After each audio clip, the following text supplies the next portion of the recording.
This is my Unit 7 script assignment. The actor I chose to do a deep research dive into was Jim Carrey. I chose him because of his zany and quirky acting style, plus his large roles in many popular films, such as The Mask and Liar Liar.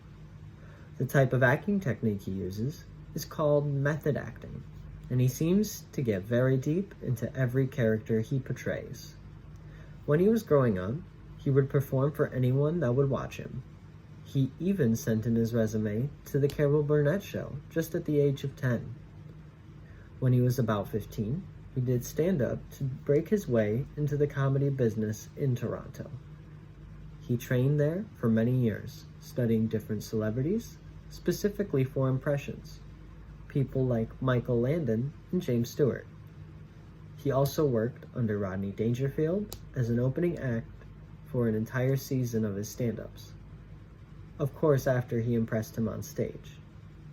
And this is when he broke into film, starting off in films as early as 1985, but did not blow up until his appearance as Ace Ventura in 1994.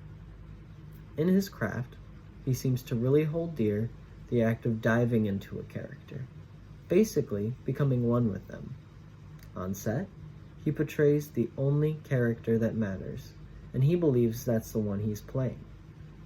It's almost as if he's channeling the person to let them play that role, and he doesn't come out until his purpose in the film is served, which could last several months, maybe even years.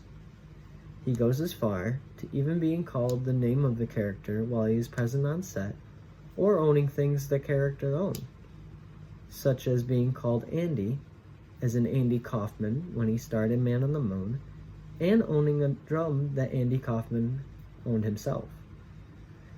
In the documentary Jim and Andy, The Great Beyond on Netflix, they dive deep into what it was like for Jim to become Andy. They show how mesmerizing and yet frightening it is to watch that. Some of these roles can also leave him in a bitter mental state throughout the film. In Ron Howard's How the Grinch Stole Christmas, Jim was so intertwined in the Grinch that he came off as a grump and was too mean to everyone on stage. He even forced his makeup artist to check into therapy after what he said Jim put him through. I liked Jim Carrey before researching him, and I still think his method acting brings results, but I do not believe he should be doing it at the expense of others. It almost leaves a bitter taste in my mouth when I say his name now, as I think about the people he must have treated unfairly while achieving these sort of results.